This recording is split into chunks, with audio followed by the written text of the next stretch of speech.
भगवान शंकर, महादेव, भोलेनाथ, शिव की उत्पत्ति के बारे में अलग अलग पुराणों और ग्रंथों में थोड़े अलग अलग विवरण मिलते हैं, लेकिन सभी का सार यही है कि वे अनादि और अनंत हैं। यानी शिव की कोई शुरुआत या अंत नहीं है, सर्वोच्च चेतना।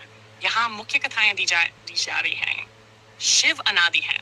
शिव पुराण के अनुसार शिव पुराण में कहा गया है वह अनादि अनंतश्च। शिव अनादि और अंत है। इसका अर्थ है कि भगवान शिव का कोई जन्म नहीं है। वे सृष्टि के आरंभ से पहले भी थे और प्रलय के बाद भी रहेंगे। वे सृष्टि, स्थिति और संहार के मूल कारण हैं। 2. लिंग रूप में उत्पत्ति कथा। एक प्रसिद्ध कथा है, जब ब्रह्मा और विष्णु में श्रेष्ठता को लेकर विवाद हुआ, तब अचानक एक अनंत ज्योतिर्लिंग प्रकट हुआ जिसका कोई आदि और अंत नहीं था।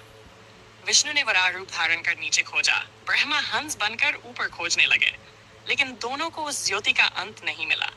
तब वह प्रकाश रूप शिव स्वरूप में प्रकट होकर बोले, मैं ही सृष्टि का कारण हूँ, मैं ही जन्म और मृत्यु से परे हूँ। ये घटना बताती है कि शिव किसी के द्वारा उत्पन्न नहीं हुए, बल्कि वे स्वयंभू हैं। अद्वैत दृष्टि से, दर्शन शास्त्र के अनुसार, अद्वैत वेदांत के अनुसार, शिव कोई अलग देवता नहीं, बल्कि परम चेतना का ही नाम है। जब वह चेतना गतिशील सक होती है तो शक्ति कहलाती है।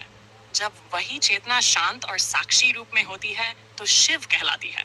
अर्थात शिव सृष्टि के मूल चेतन तत्व है। उनसे ही ब्रह्मा सृष्टिकर्ता, विष्णु पालनकर्ता और रुद्र संहारकर्ता की शक्तियां प्रकट होती हैं। पार्वती के साथ शिव की कथा कुछ ग्रंथों में वर्णन है कि जब ब्रह्मा ने सृष्टि रचना की, तब सृष्टि के संतुलन हेतु उन्होंने रुद्र का आवाहन किया।